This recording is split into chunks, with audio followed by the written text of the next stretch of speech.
सरांचे 6 ग्रंथ प्रकाशित आहेत. या ग्रंथांना दलित स्त्रियांच्या मुक्तीचा प्रश्न या ग्रंथासाठी मराठी समाजशास्त्र परिषदेचा पुरस्कार मिळालेला आहे. याशिवाय जातीयांताचे समाजशास्त्र नंतर इतरही जे ग्रंथ आहेत त्यासाठी वेगवेगळ्या ठिकाणचे अनेक पुरस्कार सरांना प्राप्त आहेत. सरांनी अनेक संशोधन प्रकल्प घेऊन संशोधन पूर्ण केलेले आहेत. त्यात जात पंचायत, खाप पंचायत आणि ऑनर किलिंगचा प्रश्न हा एक त्यांचा संशोधन प्रकल्प आहे. जागतिकीकरण, सेवा क्षेत्र आणि स्त्रिया असाही एक प्रकल्प सरांनी घेतलेला होता. याशिवाय इतर अनेक नियतकालिकांमधून सरांचे लेख प्रकाशित झालेले आहेत. अनेक परिषदांमध्ये, कार्यशाळांमध्ये सरांनी शोधनिबंध वाचन केलेलं आहे, व्याख्यानं दिलेली आहेत. चर्चासत्रांमध्येही सरांनी शोधनिबंध वाचलेले आहेत. व्याख्यान, अनुवाद आणि अभ्यास दौऱ्यांचे आयोजन असाही एक सरांना अनुभव आहे. ही एक तांत्रिक ओळख जरी सरांची गृहीत धरली तरी त्याशिवाय अलीकडच्या कालखंडामध्ये आंबेडकरी जाणिवेचा हिरिरीने पुरस्कार करणारा समकाळातला समवयस्क मित्र ही संजय कुमार कांबळे यांची खरी ओळख आहे. आणि 20व्या शतकाचं केंद्र जर आपण गृहीत धरलो, शिक्षणाचं सार्वत्रिकरण, शिक्षणाची प्रक्रिया या बाबी यानं त्या प्रकारे आपण डॉक्टर बाबासाहेब आंबेडकर यांना स्मरून किंवा त्यांना समवेत घेऊन पुढे जाण्याचा सतत आपण प्रयत्न करतो आहोत. अशा जाणिवेचा माणूस जेव्हा संशोधन, सिद्धांत आणि अनुभव या गोष्टीकडे बघतो तर तेव्हा त्या जाणिवेचं आणि या विषयाचं म्हणून एक काही पट तयार करणं किंवा पट तयार होणं ही शक्यता असते. अशी संधी आज संजय कुमार कांबळे यांच्यामुळे आपल्याला उपलब्ध होत आहे. मी सरांचं पुनश्च एकदा विभागाच्या वतीने हार्दिक स्वागत करतो. सरांनी देसाई सरांकडे या संदर्भात होकार कळवलेला होता की आज अशा पद्धतीचे व्याख्यान देणं सरांना शक्य आहे. तर सर उपलब्ध नाहीयेत, परंतु ते थोड्या वेळात कदाचित सहभागी होऊ शकतात. त्यांच्याही वतीने मी संजय कुमार कांबळे यांचं स्वागत करतो आणि त्यांना अशी विनंती करतो की त्यांनी संशोधन, सिद्धांत आणि अनुभव या व्याख्यानाच्या विवेचनाला सुरुवात करावी.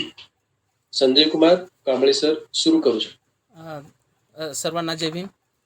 बळते सरांचं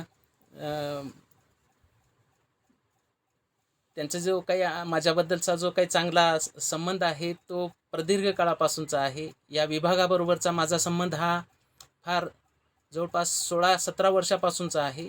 त्यामुळं या विभागामध्ये मला त्यांनी इन्व्हाइट करणं हे माझ्यासाठी मी एक बहुमान समजतो. आणि संशोधन हा माझ्या आवडीचा विषय आहे आणि त्यामुळं या विषयावर बोलण्यासाठी ज्यावेळेस त्यांनी मला आदेश दिला त्यावेळेस मला तो फार महत्त्वाचा वाटला. याचं कारण आहे की संशोधन आणि सिद्धांत, साहित्य या सगळ्या बाबी परस्परांशी संबंधित आहेत. त्या माझ्या आवडीच्या बाबी आहेत. जवळपास मी 10-1 वर्ष हा पेपर शिकवत आहे. विशेषतः समाजशास्त्रामध्ये या विषयाची ज्यावेळेस चर्चा होती ती कशा पद्धतीची होते याचा एक परिचय आपल्या विभागातील विद्यार्थ्यांना आला पाहिजे. जे कोणी संशोधन करत आहेत त्यांना इतर विषयांमध्ये काय चालतं, तिथले लोक विचार काय करतात हे पण माहिती असलं पाहिजे. आणि त्या अनुषंगाने मी बहुतांश जे काही बाबी आज बोलणार आहे त्या सामाजिक शास्त्रांमधील वादविवाद आणि सिद्धांत आणि अनुभव यातील परस्पर संबंध काय आहेत हे अधिकची उलगडा करून दाखवणारे मी मांडणी करण्याचा प्रयत्न करणार आहे. विशेषतः संशोधनामध्ये 2 प्रकारचे संशोधनं गृहीत धरले जातात. एक आहे स्टॅटिस्टिकल डेटावर आधारित असं संशोधन आणि दुसरं आहे गुणात्मक संशोधन, म्हणजे संख्यात्मक संशोधन आणि गुणात्मक संशोधन, क्वालिटेटिव्ह रिसर्च आणि क्वांटिटेटिव्ह रिसर्च असं त्याला म्हटलं जातं.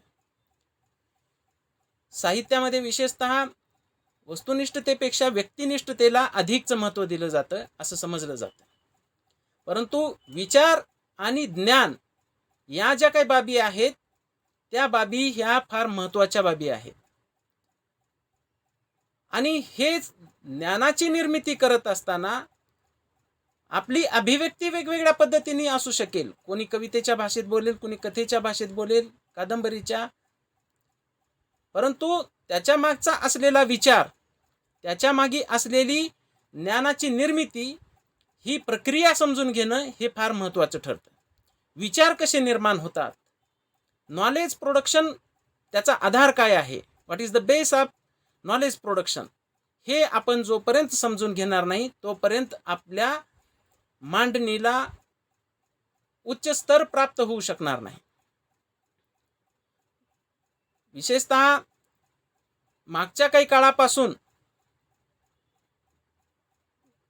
प्रामुख्याने काँग्रेसच्या राजवटीमध्ये सामाजिक शास्त्रांमध्ये जे काही संशोधनं झाली ती कशा पद्धतीची होती, तर ती स्टॅटिस्टिकल डेटा केंद्रित स्थानी गृहीत धरून त्या पद्धतीची मांडणी करण्यात येत होती. म्हणजे एखादी प्रश्न लक्षात घ्यायचा, जसा बालविवाहाचा प्रश्न, हुंड्याचा प्रश्न, वेगवेगळे समाजातील जे जे काही प्रश्न आहेत त्या एका एका प्रश्नावर त्यांनी स्टॅटिस्टिकल डेटा करून त्याचं क्लासिफिकेशन करणे आणि त्या क्लासिफिकेशन म्हणजे वर्गीकरण केल्यानंतर त्याचं जनरलायझेशन करणे, या आधारावर सामाजिक शास्त्रांमधील संशोधनं ही मोठ्या पद्धतीने झाली. मेथोडॉलॉजीच्या संदर्भामध्ये पण सुरुवातीच्या काळामध्ये ऑब्जेक्टिव्हिटी ही फार महत्त्वाची समजली जात होती. वस्तुनिष्ठतेला प्रचंड पद्धतीने महत्त्व दिलं जात होतं. विशेषतः क्लासिकल सोशॉलॉजी किंवा सामाजिक शास्त्रामध्ये ही ऑब्जेक्टिव्हिटी ही प्रचंड पद्धतीने कशी राहील, स्ट्रॉंग ऑब्जेक्टिव्हिटी असं त्याला म्हणलं जातं, त्याच्यावर जास्तीचा भर देण्यात येत होता. परंतु कालांतराने ज्यावेळेस ऑब्जेक्टिव्हिटीकडून सब्जेक्टिव्हिटीकडे सिद्धांताचा प्रवास सुरू झाला, त्यावेळेस सिद्धांत आणि अनुभव या दोन बाबी परस्परांशी कशा संबंधित आहेत याची चर्चा व्हायला सुरुवात झाली. वस्तुनिष्ठता ही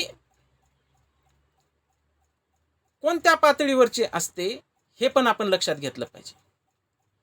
जे कोणी संभाषित नावाचं मुंबई विद्यापीठातून प्रकाशित होणारं जे काही नियतकालिक आहे, त्या नियतकालिकामध्ये माझा एक लेख मध्यंतरी प्रकाशित झालेला होता, स्त्रीवादी दृष्टिकोनातून प्रत्यक्षार्थतावादाची चिकित्सा. विशेषतः त्या लेखामध्ये फेमिनिस्ट पर्स्पेक्टिव्ह मधून ऑब्जेक्टिव्हिटीची चिकित्सा करण्यात आलेली होती. ऑगस्ट कॉम्ट नावाचे एक मोठे समाजशास्त्रज्ञ होऊन गेले. त्या समाजशास्त्रज्ञांनी ही ऑब्जेक्टिव्हिटी, प्रत्यक्षार्थतावाद हा कसा महत्त्वाचा आहे आणि नैसर्गिक शास्त्रामधील संशोधनाच्या पातळीवर जर आपणाला जायचं असेल तर आपणाला ऑब्जेक्टिव्हिटी ही सोशल सायन्समध्ये पण आणावं लागेल, भाषामध्ये पण, भाषाशास्त्रांमध्ये पण आणावं लागेल. असं वेगवेगळ्या शास्त्रामधून मेथोडॉलॉजीची ज्यावेळेस चर्चा झाली त्यावेळेस ऑब्जेक्टिव्हिटीला अधिकचं महत्त्व देण्याचा प्रयत्न हा मोठ्या पद्धतीने झाला. मग ही ऑब्जेक्टिव्हिटी फेमिनिस्टांना वाटलं की ती पुरुषी असते आणि म्हणून त्याला स्त्रीवाद्यांनी नकार दिल्याचं दिसतं.